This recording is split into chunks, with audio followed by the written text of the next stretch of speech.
வணக்கம். செல்வகுமாரின் நீண்டகால வானிலை ஆய்வறிக்கை. மேலும் புதிய தகவல் இணைப்புடன் 2025 தென்மேற்கு பருவமழை காலம் இருக்கும் வரக்கூடிய 1.5 மாதம், அதற்கடுத்ததாக வரக்கூடிய 3 மாத வடகிழக்கு பருவமழை காலம் எப்படி இருக்கும்? உங்கள் ஊருக்கு மழைப்பொழிவு எப்படி?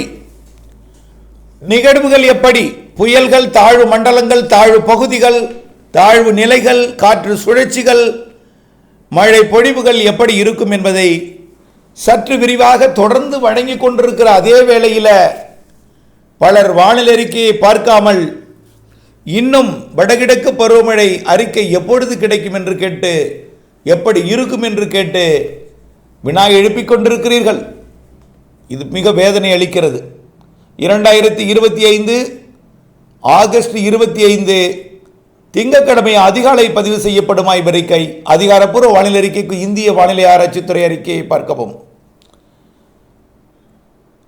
கடந்த 2024-25 வடகிழக்கு பருவமழை நிறைவடைந்த உடனேயே, பொங்கல் முடிந்ததுமே 2025 கோடை மழை, 2025 தென்மேற்கு பருவமழை, 2025 வடகிழக்கு பருவமழை, ஒட்டு மொத்தமாக ஒரு ஆண்டிற்கான அறிக்கையை, மழைப்பொழிவை பதிவு செய்திருந்தோம். அதில் எந்தவித மாற்றமும் இருந்ததாக தெரியவில்லை. சரியாக அந்த கண்ணோட்டம் என்பது கணக்காக போய்கொண்டிருக்கிறது என்பதை மகிழ்ச்சியுடன் பகிர கடமைப்பட்டிருக்கிறேன். இன்றைக்கு வானிலையை பொறுத்தவரைக்கும் ஏற்கனவே பதிவு செய்திருப்பதை மீண்டும் ஒரு முறை நினைவுபடுத்திவிட்டு, இன்றிலிருந்து பொங்கல் வரை, ஏன் ஜனவரி 26, 2026 வரை எப்படி இருக்கும் என்பதை பார்ப்போம். இன்றைக்கு ஒடிசா மற்றும் மேற்கு வங்கம் இடைப்பட்ட பகுதியில் முழுமையாக ஒடிசா கடலோரம், மேற்கு வங்கம் போக முடியாது, கொஞ்சம் தெற்கே தான் இருக்கு. காற்றழுத்த தாழ்வு நிலை கடலோடு இணைந்த காற்று சுழற்சி நீடிக்கிறது. இது இன்றைக்கு மாலை இரவோ அல்லது நாளை அதிகாலைக்குள்ளோ காற்றழுத்த தாழ்வு பகுதியாக ஒடிசா கடலோரம் உருவாகிறது. 3 நாட்களுக்கு இது மெல்ல உள்ளே நகரத் தொடங்கி டெல்லி மற்றும் பஞ்சாப், பாகிஸ்தான் எல்லையோரம் வரைக்கும் பயணிக்க இருக்கிறது. இன்றைக்கு மழைப்பொழிவை பொறுத்த வரைக்கும் இந்த கடலூர் மாவட்டத்தை ஒட்டிய பகுதியில் ஒரு சில இடங்களில் இருக்கலாம், பெரிய மழை இருக்காது. ஆனால் நேற்றைக்கு நெய்வேலி தொடங்கி நாகப்பட்டினம் கடலோரம் வரைக்கும் கடலூர் மாவட்டத்திற்கும் மயிலாடுதுறை மாவட்டத்திற்கும் ஒரு சிறப்பான மழைப்பொழிவை கொடுத்தது. அதே போல திருச்சி மாவட்டம் துறையூர் பகுதிகளில் தொடங்கி திருச்சி மாவட்டத்தின் அன்பில் மற்றும் தஞ்சாவூர் மாவட்டம் கல்லணை,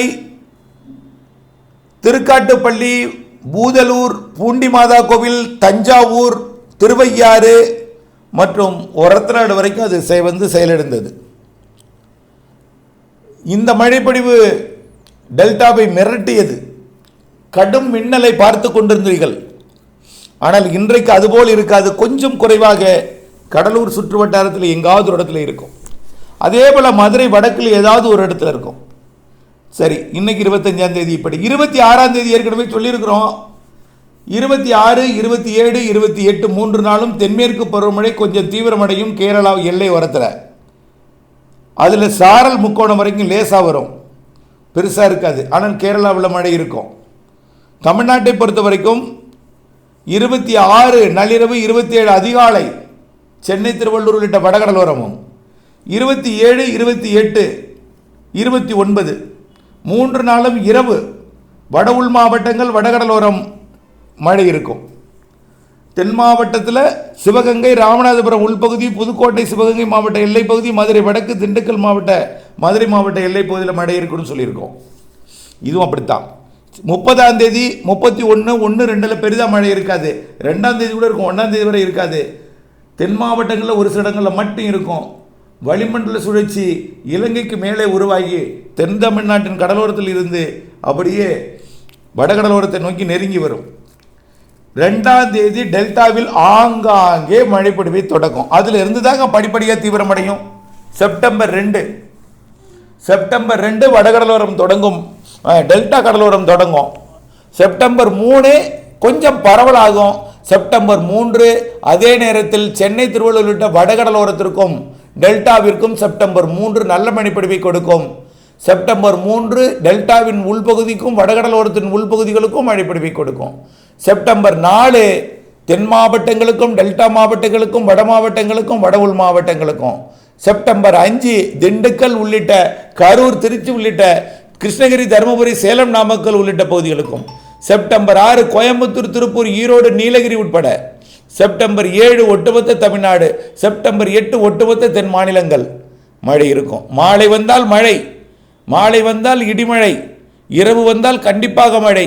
மாலை வந்துவிட்டது மழை பெய்ய போகிறது என்று பழகி போகக்கூடிய அளவிலே மழை பொழிவுகள் செப்டம்பர் 2-3 தேதிகளிலிருந்து படிப்படியாக அதிகரித்து செப்டம்பர் 8க்கு மேல் மேலும் தீவிரமடையும்.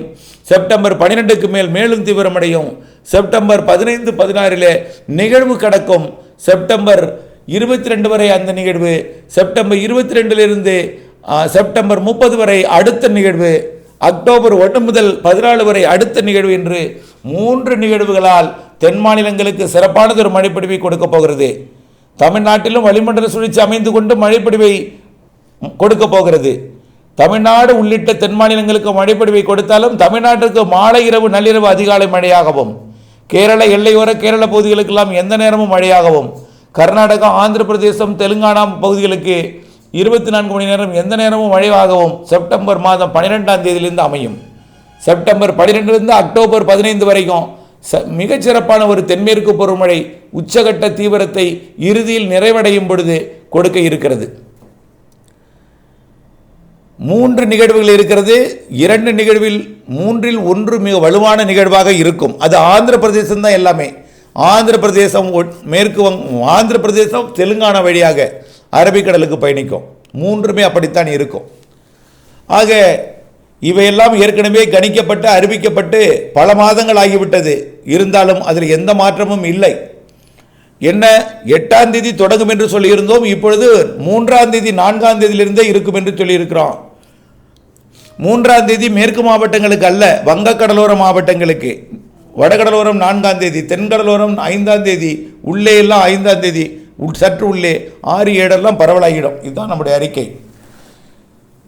வடகிழக்கு பருவமழை தொடங்கக்கூடிய நாள் வரைக்கும் தென்மேற்கு பருவமழை தொடர்ந்து கொண்டிருக்கும். அப்படியே தலைகீழாக வடகிழக்கு பருவமழையாக தென் மாநிலங்களில் திரும்பும். செப்டம்பர் 30 வரை தென்மேற்கு பருவமழை பொழியும். செப்டம்பர் 30க்குள் சராசரிக்கு கூடுதல் மழைப்பொழிவு என்ற அளவிலே முடிக்கும். ஆனால் அக்டோபர் பெய்யக்கூடிய தென்மேற்கு பருவமழையும் சேர்த்தால் சராசரிக்கு மிகுதிக்கு மிகுதியாக இருக்கும். இருந்தாலும் அக்டோபர் 1 வடகிழக்கு பருவமழை புள்ளி விபரத்தில் மழைப்பொழிவு வந்துவிடும். ஆனால் மழைப்பொழிவு அக்டோபர் 15 வரை தென்மேற்கு பருவமழை பொழிவு மேலும் 15 நாட்களுக்கு அக்டோபரில் தொடரும். அக்டோபர் 18 வடகிழக்கு பருவமழை தொடங்கும். அக்டோபர் 18 ஜனவரி 26 ஜனவரி இறுதி வரை 2026 ஜனவரி இறுதி வரை வடகிழக்கு பருவமழை நீடிக்கும். இதில் அக்டோபர் 18 29 வரை ஒரு நிகழ்வு, 2 நிகழ்வு இருக்கும். தொடங்கும் பொழுது 18ஆம் தேதியே ஒரு நிகழ்வு, அக்டோபர் இறுதியில் ஒரு நிகழ்வு. 2ம் ஆந்திர பிரதேசம்.